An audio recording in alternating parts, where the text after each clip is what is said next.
What's up? What it do? And welcome to another episode of Game Chat. We go back to back with this, and it's another reaction video from Dev. What is it going to be? We don't know. But yeah, Dev surprised us, man. Yeah, it's going to be another. I talked about how I watch a lot of basketball YouTubers, a lot of different content creators I watch. This guy's another one I watch. He's probably either the big. He's probably like second behind like Kenny Beecham, behind those guys with TTY or TTW. Yeah, we'll get into it. It's Low.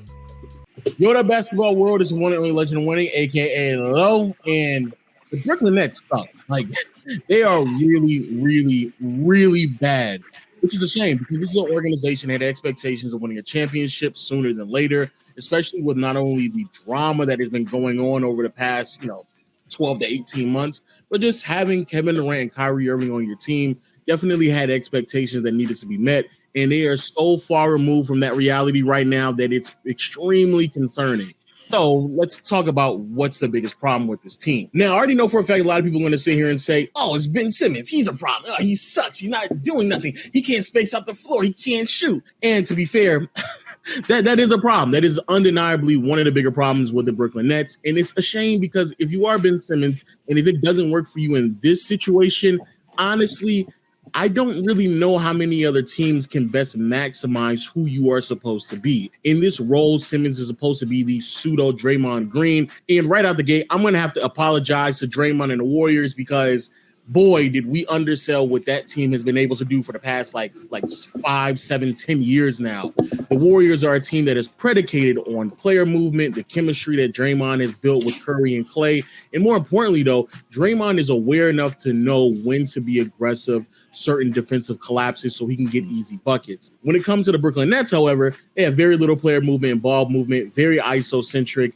They don't have any chemistry built at all with any of these players because they basically are just now playing with one another. And also, Simmons just doesn't know how to be aggressive. Now Irving sees a seam, drops it off. Now Irving sees a seam, drops it off. And so with Simmons not even looking at the rim 90% of the time when he is on offense, of course, it leads to some concerns on that side of the floor. Teams are obviously sagging off him when he's off ball. Bro, Kyrie is fed up, bro. Rotations to contest and help easier. And even when the ball is in his hands, the opposing team already knows he's trying to get to the basket, so it's just predictable to stop him.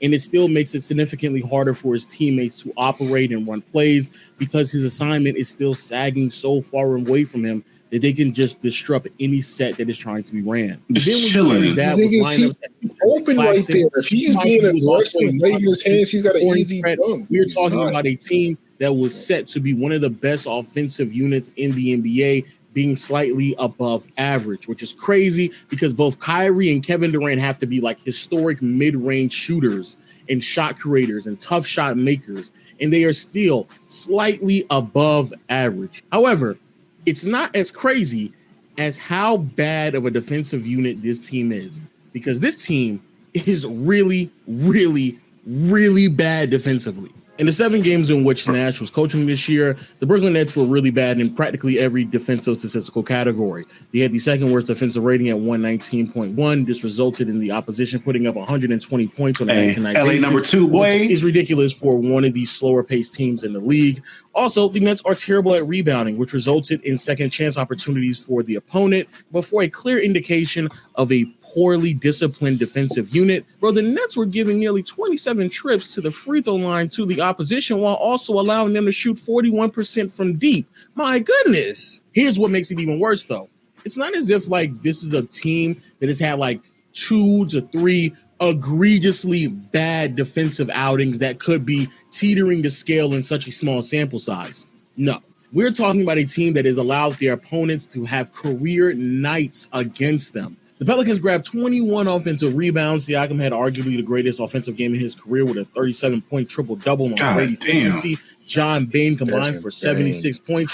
Giannis dropped them off with 43 points on great efficiency. I'm so sorry we didn't drop that, gave them 41 as well as 14 assists. And the Indiana Pacers broke a franchise record for the most three-pointers made in a game. Jesus Christ. 3 of them. So if you are into fantasy or you put money on games, just go see who the Brooklyn Nets face. Make sure you add them on your fantasy team or just bet the over on points. And at this point, it's like free money. It's just ridiculous. But what's really concerning for all my Brooklyn Nets fans out there, and I'm sorry I have to tell you this, but The biggest reason why I wanted to make this video is because I truly don't believe that the concerns that this team has defensively is going to change anytime soon, because that's just the makeup of the roster. The first biggest problem that this team faces is that they just don't have any size at all. The 7 to 9 man rotation is basically consistent of a bunch of guards who are 6'6" and shorter, and 3 other players in KD, Simmons, and Claxton who are taller than 6'6". This means from a perimeter-oriented standpoint, bigger ball handlers such as LeBron and Jayson Tatum are going to have a field day. Which is something I can't wait till we play them, but we're about to have a field day. Bulldozing their way into the basket was fairly routine. Being aggressive in the post generated great offense for themselves and others. And even if they couldn't pull off good positioning or just muscling their way to the rim, the Nets would just normally bail them out by fouling them because it would just be too overwhelming.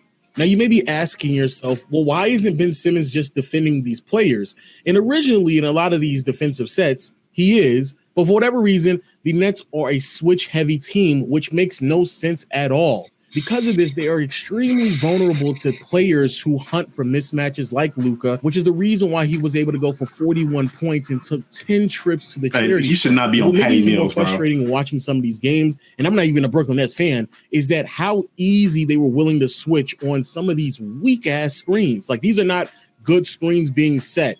Bro, if I was Patty Mills in this game, I would have been heated after the buzzer rang. There is no way that Kyrie Irving is calling for a switch so Patty Mills can defend Luka Doncic.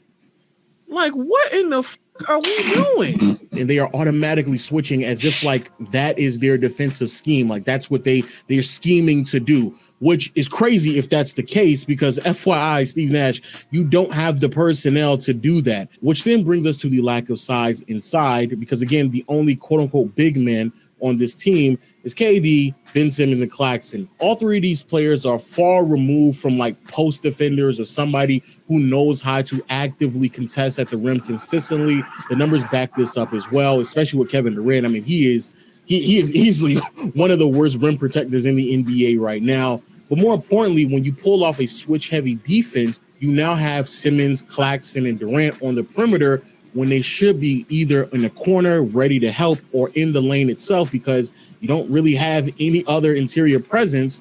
And now what happens is you have guards in the paint who switched on a big. And so even if you have a team like the Indiana Pacers with Tyrese Halliburton, who buy as much stock of Tyrese Halliburton that you possibly can, because he's going to have a great year. I'm saying, boy. But even with someone like him who isn't as big and stouty as a Giannis or Luka, if he can't buy the initial defender, he can just dump the ball out to his big, because they should have the wrong guard. They should have moved in. Kyrie, Patty Mills, Joe Harris, or whoever the small guard is trying to. You said he finally got a win when De'Aaron was out. So when you switch that much, you're either going to give a lot on the perimeter, and I like De'Aaron or Fox, you're going to give up a lot inside. I do too. I just don't like him on the paint. It's just easy offense for the opposing team, regardless of how they want to score. Which then brings me to my second concern with this team, and that is ending the defensive possession with a rebound.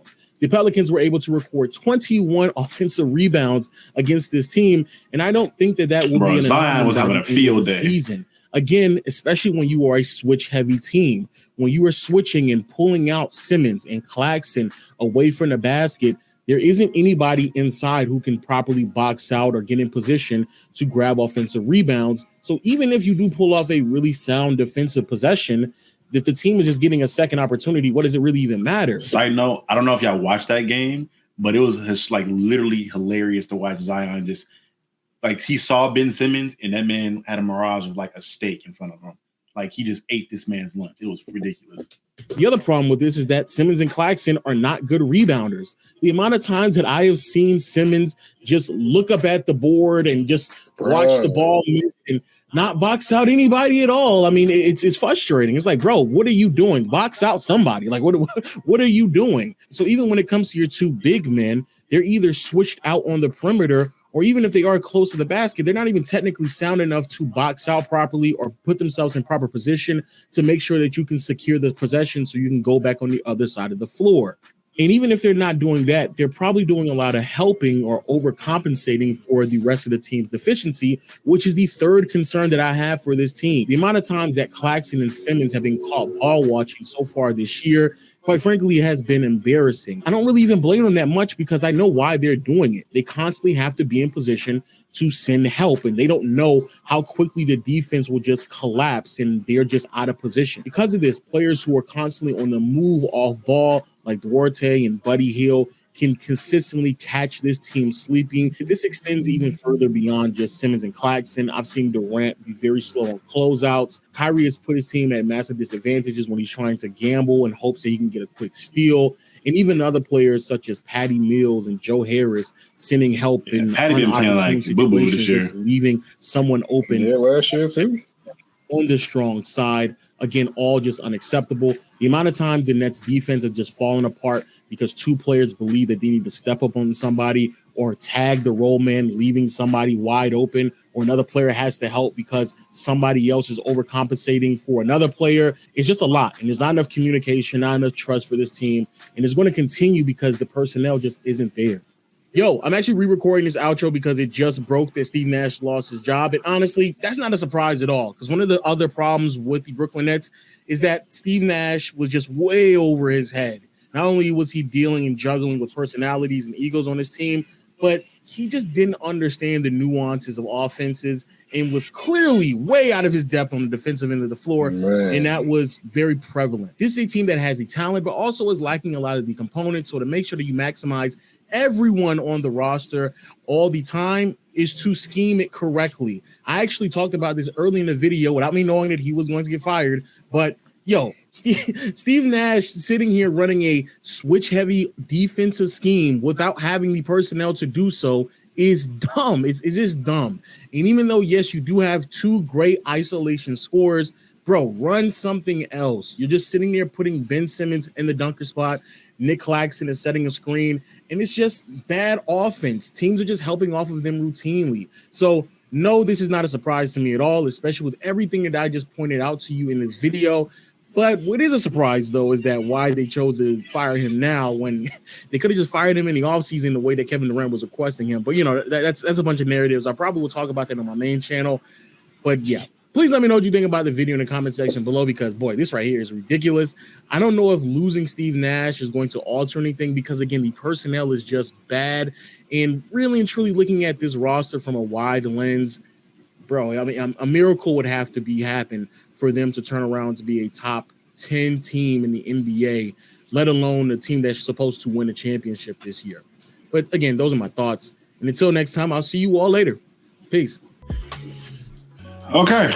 Video number 2 out the way. Initial thoughts. I mean, it's accurate.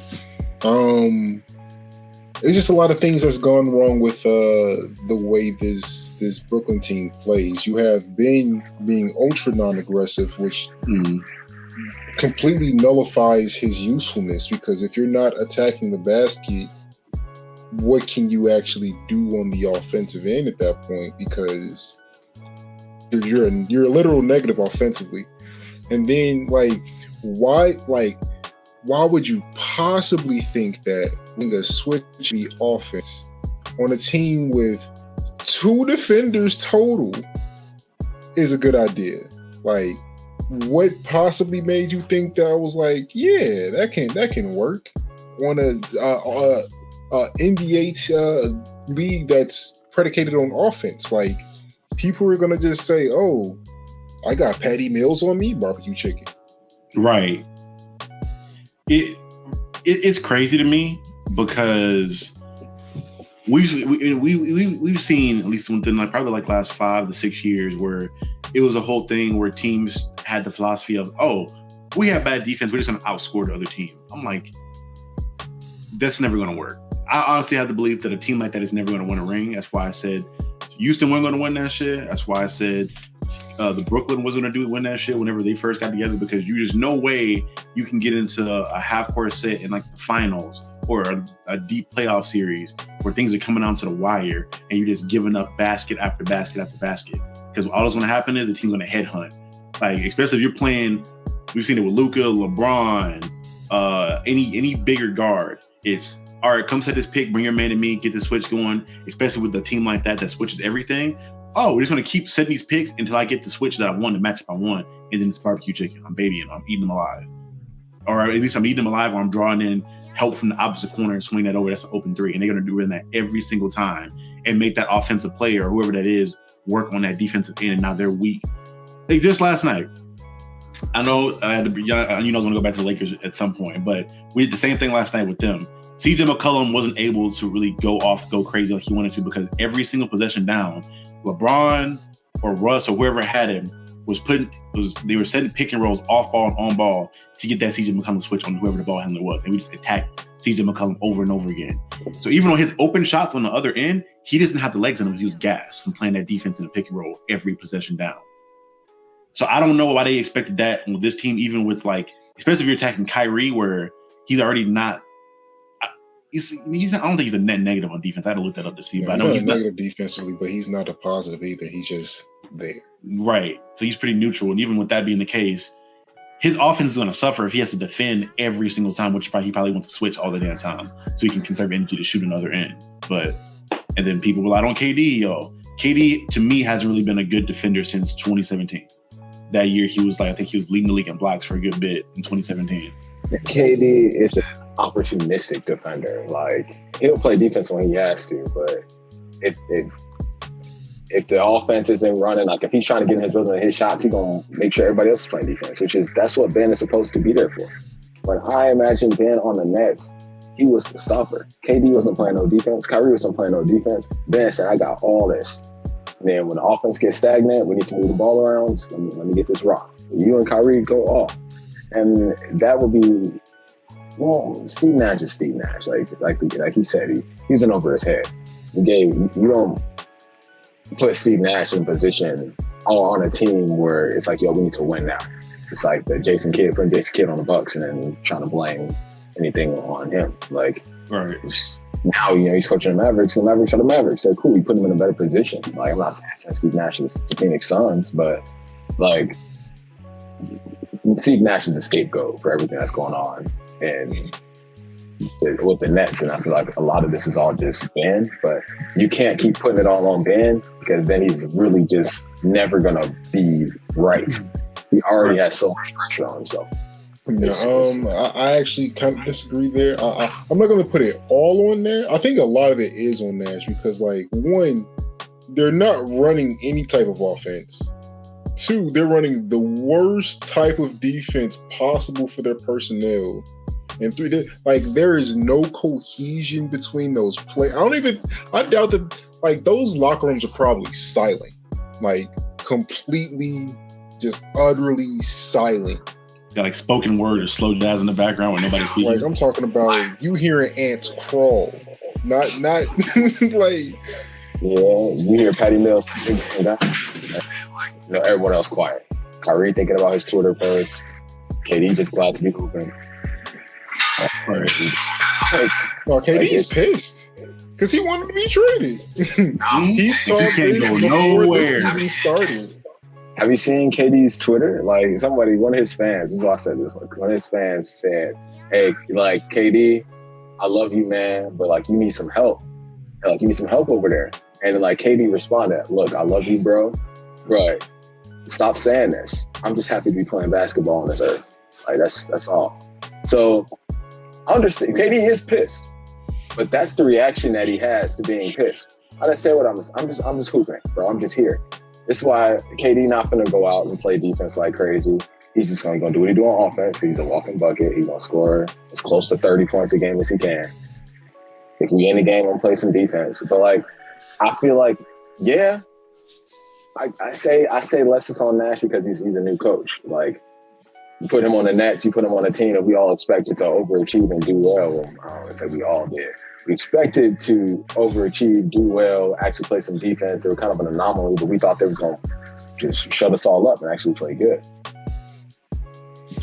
Ben is the heart of that. Them being good comes down to Ben Simmons. Them being really good comes down to Ben. And Ben is showing He's not going to shoot. I want a team that's just going to be okay with me being who I am. I don't want nobody that's going to change me. It's like I just hope it's not a Carmelo Anthony situation. All right. That's why I'm kind of in the same area of Stan where I hold Steve Nash accountable, obviously, because he has not done the best things. But Buddy was cursed since the moment he got there. When the first year you're there, I think it was October 1st of 2020, when one of your star players is like, yeah, I don't even think we need a coach. You know, we're in a new era where like KD can be the coach and I can be the coach. You have no respect in that locker room already. You can't create any kind of a culture or any kind of a system. And then every year after that first year, Harden was gone majority of the year because of injury. Then they had KD and Kyrie for a little bit, but then I think Kyrie was getting hurt in and out. And then you have the whole thing the next time they played where Kyrie literally out the entire season into the playoffs because of the COVID mandates and shit like that. And I think like near the end, he was playing like only home games. And then couldn't play. Oh, he could only play away games. He couldn't play home games. And then the next year after that, you finally get everybody back, but now you have an entirely new roster, and you have Ben Simmons that has his own issues that you have to try to work out. Like every year, he's making yes, you have to make adjustments, but these are like drastic adjustments. I don't know if any coach can make without having a system. Again, I'm going back to LA again. We struggled for our first 4 or 5 games, but Darvin Ham, like you saw, as soon as we got that first win, how much the team respected him as a coach and like what he was trying to do. Dude was writing up plays, dude was setting up lineups and shit, and people respected what he was trying to do because they respected him as a coach. You see it in Golden State. You see it pretty much any team in which they're winning and they have good coaching, that team respects that coach and they've had time to make mistakes and set up a system that play the way they want to, at least that coach's philosophy on how they want to do it. As much as I hate Bud Budenholzer and he doesn't want to make too many adjustments because he's just an old head when it comes to that, they still let him do his thing. He's made mistakes, but he won and they let them win it. With Nash, it's like the entire time you're there, you're in the hot seat and you know whatever mistake you make, you're probably up out of there. And then you don't really have time to get any kind of rhythm going because every year you have either an entirely new roster or one of your star players is out, if not both of them, or if not all but one of them. And you have to constantly try to find a rotation to optimize what you got, not even knowing if what you have is going to be the thing you're going to have long term. Granted, right now he's a bad coach, but I'm kind of like a stance. I'm kind of looking at him like Jayson Kidd, where Jayson Kidd in Milwaukee was dog shit and was not having the best rotations. He gets in Dallas where he has time to learn some more shit. He has time to gel and build a system. And then that team was on fire and beat the Phoenix Suns in playoffs with amazing rotations, with an amazing player, not even having probably less than what he had when he was in Milwaukee with Giannis.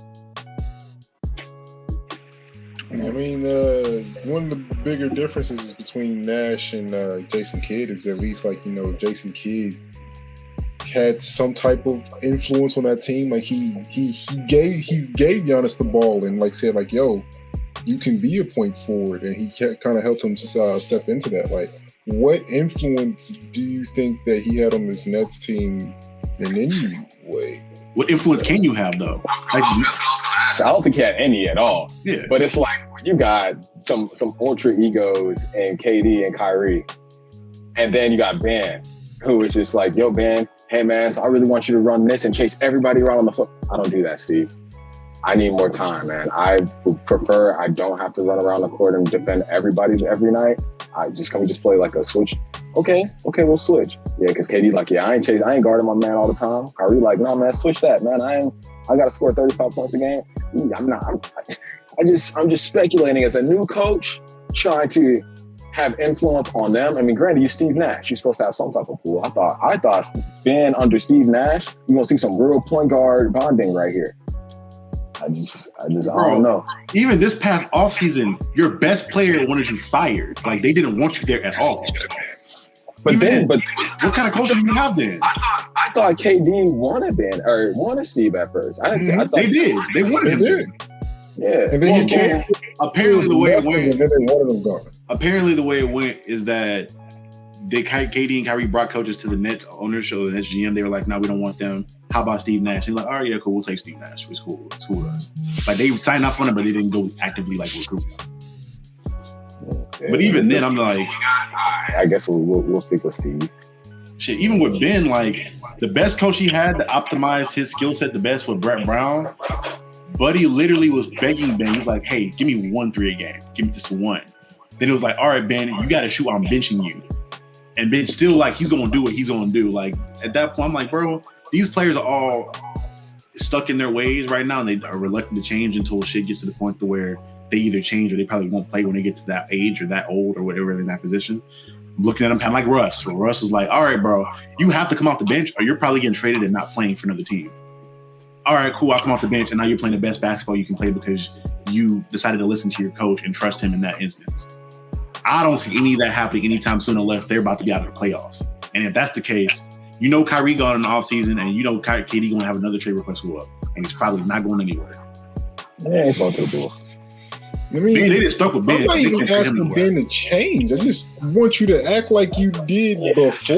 Like, be Ben. Be who you were there. And he's not even getting that out of him. So, I mean. But who is that, though? That was Ben for what?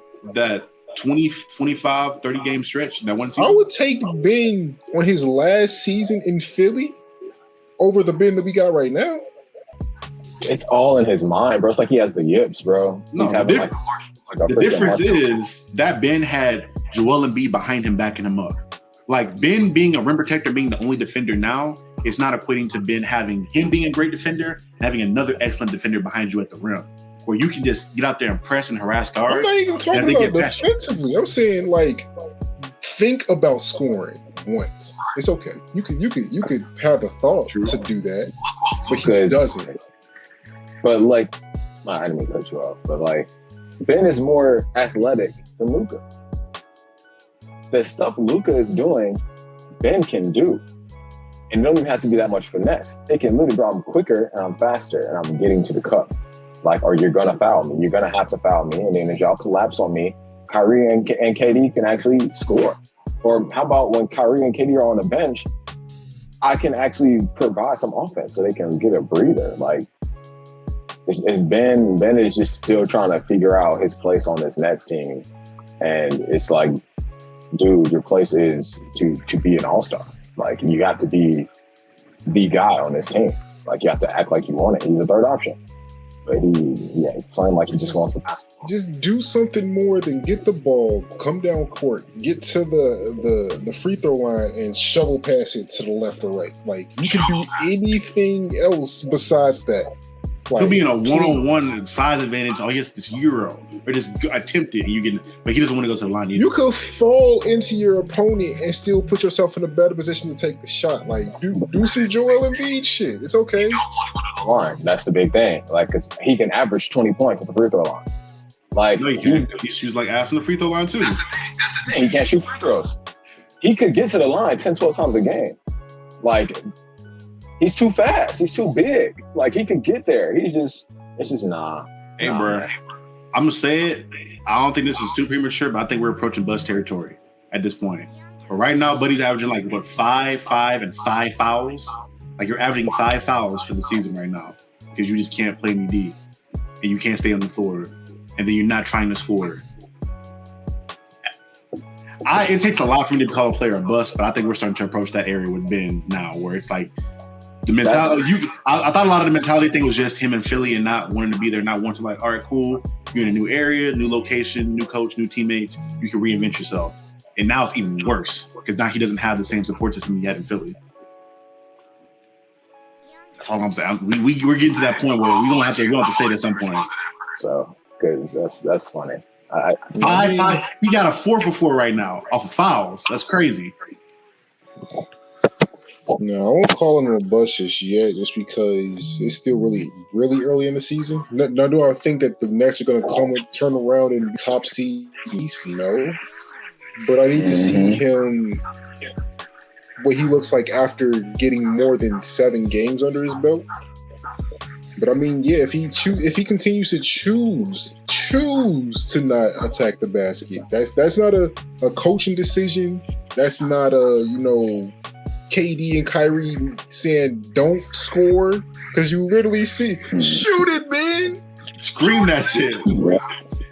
Like, so yeah, if Ben continues to choose to not score or try to attack the basket, then yeah, but it's too soon for that.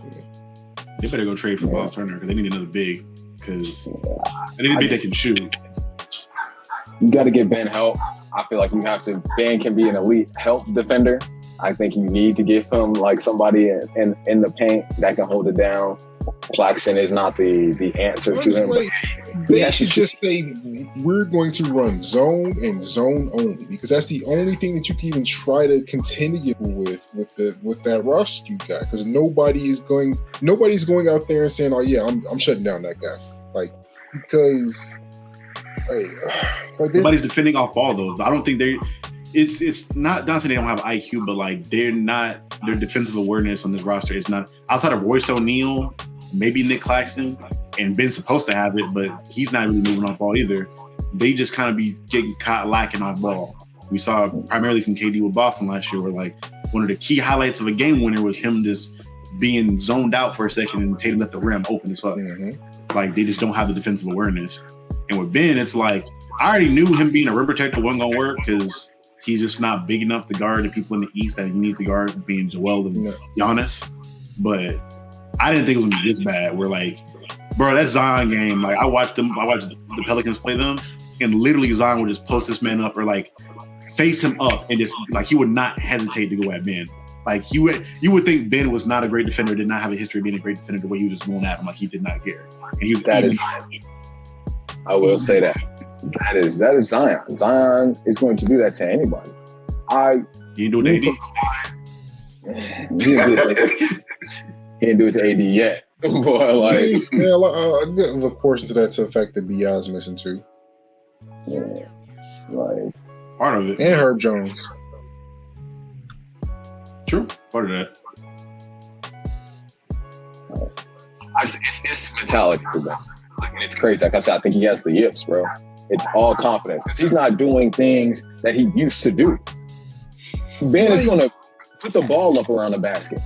I'll never forget them. I could watch the 40-something point. What is it? 41 points against. You can look at some of his 17-point games and see his whole aura going towards the basket is completely different than what he's doing now. This is a choice. It's a choice. Yeah, that Atlanta series like killed him because he just doesn't want to go at the rim, doesn't want to shoot free throws. Is like your whole skill set revolves around you breaking down defenses and passing. But if you can't break down the defense, what are you doing? There's nothing. Even the thing that's supposed to be there no matter what in your defense, they have you in situations where you're just not defending well because you're defending out of your position. Because if you go up there and your whole thing is that you're quick on your feet and you're strong and you have a size advantage, so you can stay on guards. But if you're defending guards, then there's nobody on the back end that's playing defense on the big. So we got to have you back here because you're literally damn near 7 feet tall. But for whatever reason, you're 7 feet tall and just cannot hang with these other bigs that are just literally like, you had a whole, maybe this is Zion, I guess, because Zion, like you have like a 4-inch size advantage on Zion and he's just like going up over you, up around you. And you have a speed and like size advantage on this man. You just cannot do anything. You just get moved out the way or like getting beat to every spot. I mean, there's a reason why Zion averaged that 27 on 60% that he did. I mean, I'm not putting that solely on Ben. Zion is just like that. Like he really, I've seen him move Giannis. Like he is, but even then, like with a lot of those bigs, he's like overpowering them or like he's beating them to spots. Like he's facing them up. He does that quick in and out cross and he's straight to the rim and they just can't keep up with him because he's too fast and as strong as them. Well, you have Ben where Ben's literally like 6'10". I think he was like 6'10" and like 20, 30 pounds lighter. True, I give you that. But even then, I'm just like, bro, you still strong as hell, but you're a 6'10" nigga and you're mobile. You should be able to cut him off. I see Bowl in the paint, bro. I'm bodying him. I'm push, get back, and you won't have to foul me to get this block. If I see somebody that I know that I'm that much bigger than, oh yeah, right at your chest. Maybe that works sometimes. But like, I don't know, bro. It depends. Like, part of that too. Again, part of that could be Steve Nash's scheme because I know, like, again, I'm going back to last night. The reason, like, we just we surrounded them pretty much. Like, they had shooters there, but once he got in the paint, we did not allow him to get that ball out. And AD was just the anchor for that. And it seems like, I don't know, maybe teams just don't have the capability to do it because they don't have as many big bodies or just don't have like an AD level rim protector anchor like that, which is crazy because Gobert can really do it either. But that's a whole different thing. I won't get into that. Like, we'll save LA for a different video. That's a whole different thing. But yeah, I'm done ranting on Ben. You got anything else? I was never expecting this Brooklyn team to be a high level defense, but I expected it to be a functional offense, and it's not. I did, but that's just me though. Stan? Yeah, I expected them. I guess I had wishful thinking that Ben would actually come this season ready to play. My confidence started to waver. Yeah, then the game started to get closer, interviews started to get closer, and y'all were here. I told him I wasn't ready. I wasn't ready when it came. It's just his mentality towards the game right now. Maybe after All-Star break, these Nets look different when they all start realizing, hey, bro, we're basketball players. Kyrie's kind of distracted with the way his eye is in the public media right now, the coach and all of this. So it's too soon to say who they're getting as the coach. Oh, Ime, who stroked you? Oh, you know, yeah. Who stroked you? That way. Honestly, though, but that's what turns this team around. Watch. Because that's what this team's about. Like, no, but watch. If he got him in the off season, I could give you that. But to try to institute a whole new defensive scheme in the middle of the season, it's going to take some games. And if they're losing those games in between, with how contended the East is, just call it a wrap. I don't know if they make a trade. I feel like they could salvage their season because, bro, it's a mentality thing for these Nets. All of them just have to get in a mindset to who? Kyrie, KD, Ben. Your three alphas' head is not where it should be. And I feel like a coach that they can respect, that can understand what it's like to have your eye in the media and this, that, and the other, that can relate to his players, that's what that Nets team needs. They weren't relating to Steve Nash. They were like, bro, you a pushover. Like, you the first, no, man, you're not proven. I think first getting KD on board, they get Ime Udoka. I feel like that's KD's going to see, okay, we got a real coach. Like, coach, man. For KD and Kyrie, like, how much do you expect them to change? Because, I mean, they still are open. They're putting up numbers, right? But I feel like as great as they are, they're just hooping. Like, they're not playing for anything, really. You know what I'm saying? Like, I don't feel like they know that instance where, Ben, you're wide open under the basket and you're not taking this layup. It's like, bro, they don't seem like a team. They seem like talented individuals. I think that coach coming in, making them seem like a team, making it okay, KD and Kyrie are playing for each other. Like, they're hooping, they're balling. I mean, it is my Bulls, but Kyrie was non-existent that game. Like, they had nobody. Ben was hurt. Like, there was nobody else on that roster. KD was putting up numbers, man, but he was just in there. He was slapping it up with Zach, man, talking to Vooch. He was just like, I'm just here hooping. I feel like that team just needs a real coach that's going to actually turn them into a team. They just seem like it's just guys out there playing basketball right now, and they fall apart in crunch time because they're not a team. They're dead in the water to me for two reasons, even after the Udoka thing. One, the roster, you really can't make too many moves because you have two max level players already in KD and Kyrie and another max contract for like 4 years with Ben Simmons. There's nobody taking, like, if it was to get off money, like the thing with Russ, he's has a fat contract, but he has 1 year and then he's done, and that's a cap relief. Ben's under contract with a max contract for like 3 to 4 more years, I'm pretty sure. So nobody's taking that contract at all. Nobody's taking that. Two, I think it's role players. You got to keep your three outputs. I don't really know who you're moving. Like, the only person people I can see them getting is maybe going to get Miles Turner, maybe. Because even in the teams that have the big men that you want, with like Spurs with Jakob Poeltl, Miles Turner in Indiana, they're going to want players that don't allow them to win, but they're tanking for victory. So they're not going to get pieces that are going to win. They don't want a Royce O'Neal. They don't want Patty Mills. That's going to. They already, like, San Antonio already got off Patty Mills. They're not taking him back. I don't see those teams going after players that can help them win something.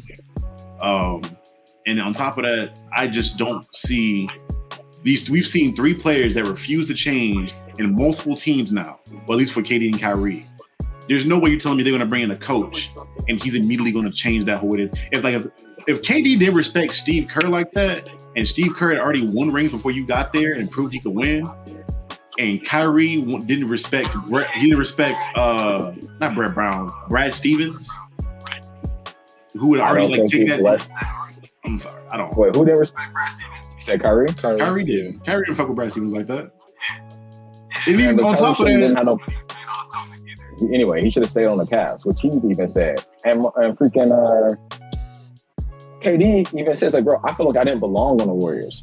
I was on a team that was already a family. I don't win some rings, and then I never right. So Steve Kerr was looking at him like, Steph, you brought your friend over? Oh yeah, you can come eat with us. That's cool, but when your friend go home, that's how KD felt. So he should have took his ass to the DMV back home. I thought the same thing. I said Ben in Washington would be sick. I thought he was going to do that. That could have been you and Beal instead of Chris. Wall was still there at the time. Wall may not have gotten hurt if you're there. He doesn't do as much. That's possible. Wall got hurt slipping on his. Didn't Wall tear his Achilles slipping on his shower bag or something? That's when he was recovering. Wasn't in basketball. He was recovering from injury. Mm-hmm. Yeah. Okay. Yeah, bro. But looking at Ime too, Ime's success came from who? A bunch of young, great players who are malleable, extremely like fucking well-mannered vets in Al Horford, Marcus Smart. Like he had probably the perfect team to like they were team players. You're going from that to this. Malleable. Yeah. It's just being malleable because it shows he can coach. Because if you're coachable, you're gonna win games. So I feel like if you KD at this point, bro, you need that. Unless in KD's back in KD's mind, he's like, bro, I'm requesting the trade anyway. Do what you do. Yeah, you don't want to be there. I don't. KD is checked out, bro. He hooping, getting his check, and then going home. He's literally just clocking in and out of his 9 to 5 right now. He does not care about winning, which is cool. You, bro. It is what it is. But me watching them games so far, the body language I get from them dudes is not good. I agree. Yeah. And man, Ben has some of the worst body language I've ever seen on the court. It's like he doesn't even want to be out there. That's what it looks like to me. He does not want to be out there at all. He almost looks relieved when he gets those foul outs. Like it's like, bro, like just say that. Which is cool. I mean, like basketball, sometimes people just play just because it's the way out. I get it. Like you don't love it as much as other people love it, but damn, bro, shit. No, the thing is, he used to have that love for the game. I don't know if it's just that one-off series that ruined it, or it's something in his personal life or something. But like, he clearly does not have that same hunger for winning that he used to. When has he though? Because I'm looking at somebody like a Giannis who has it. Granted, there's similar situations to which they were kind of underdeveloped in a lot of areas. People were like, hey, once they get this thing, they're gonna be it. But Giannis, you saw both of them work on stuff in the offseason. There was a million. Well, you haven't even seen Giannis work on stuff in the offseason. You've seen a million Ben Simmons tapes. But the difference is when they get into a game after the offseason, Giannis is attempting these things and attempting to work on his game and implement stuff. Ben is not even attempting to implement anything he learned. There's not a single part of Ben Simmons' game that he significantly improved at since he got into the league. True. You can maybe say defense, but that just came with, I was literally about to say his defense. Ben as a defender got, by the time, like, especially in that last year, his defense was stupid. But again, like, I really don't know, like, his body language is so off at this point that, like, I don't even, like, do you even play that? Like, why have that on the court with your players? Because it's not going to send the right message. This is the guy that's your primary ball handler, quote unquote. Like, I'm benching his ass. I'm keeping it a buck. He's coming off the bench. I'm doing him more than I did with Russ. Like, I can't play you and Claxton together. Claxton's our best rim protector right now. And we need spacing. I'm benching Ben and bringing Ben off the bench so he doesn't have to play with Claxton. But for who, though? Like, who's that starting point? Patty? Starting point guard, probably, well, Seth Curry's coming back pretty soon, and then they still got TJ Warren is going to come back pretty soon. So TJ Warren probably comes up to the 3. I'm putting KD down to the 4. I'm running Claxton at the 5. Kyrie's at the point guard, and I have Seth Curry at the 3. At the 3. At the 2, yeah, I'm tripping. Not the 3, at the 2. And then I'm just letting Curry probably run that point guard there, which, I don't know, maybe you find out. They don't even have a playmaker, which, so I'm like, Ben's like the only playmaker on that team, but if he's not giving me anything on either ends of the floor, I might as well try to see if I can. It's like, bro, like. You see a Steph Curry. I'm a big fan, and he's just like, bruh. I don't see why. Because he has a nice skill set. Big fan of Ben. He's just not utilizing it at all. Not even making it attempt. That's why I say he should just be on the Rockets. I'm like, the way that man playing, put him on a freaking Rockets, a team that's already losing. He cannot be on a title contender, man. I do not want to take any time away. My bad. He just needs to be on a team that is trying to get good again. He can build his confidence up with the team. Like, but I hear you. You don't want him taking the ball at Jaylen Green and Porter's hands. I hear you. No, they look nice. We dogs. We don't need a confidence boost. We have that already. Bro, Jaylen Green is a demon right now. I do not want Ben nowhere near that team. You do not fuck up their development. Leave them alone. Them plus fucking who's their big? They got a big there. I can't remember his name right now. Huh? Sengun? No, Sengun. Sengun was pretty nice. Like, I'm not taking minutes or touches with any of those dudes. Like, let us develop and tank over here, and then maybe we get Victor Wembanyama, and then now we back on immediately because we got that nigga in the middle, and then got these two dynamic guards, and then got other forwards there. This will go from there. I do not want Ben Simmons nowhere near my team. If I'm tanking, I don't want him on my team, and if I'm contending, I don't want him on my team. Exactly, that sucks. That was almost Westbrook. But hey, I will play like a god right now. That boy, oh my! Let me stop. I'm gonna get into that. We'll get into Lakers later. Or something. I mean, we gotta get more than 2 wins before we celebrate. He's been playing great for like the last 3 games. I'm saying we gotta get more than 2 wins before you celebrate. I can celebrate us playing good. Nigga, this is the first. These last 2 games is the first 2 games of exciting basketball the Lakers have played in the whole year. I'm excited about this shit. I'm sorry. We've been getting our ass kicked and been playing uninspired basketball for a whole year. I'm ready to see us compete again. And we competed last night with one of the better teams in the league that was number 2 in field goal percentage and field goals made in the league. And we locked them the fuck down.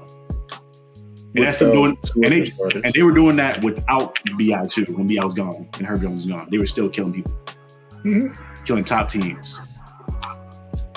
But again, I keep saying I'm gonna lead the Lakers. Like we'll get into them hopefully whenever we get into a winning streak and somebody drops another video critiquing that or whatever else. But yeah, Stan, you would pull us off, boy. I mean, hey, I can't say that it was that fun actually talking about Ben Simmons. It was actually kind of sad. Get well soon, my boy. I can't wait to see you performing at your peak. Because it was exciting to watch you dominate defensively, man, and set up your teammates. So, yeah, with that, thank y'all for watching. Ben, Nets, if y'all watching, hey, it's great. And see y'all in the next one. It's love, always. Yeah.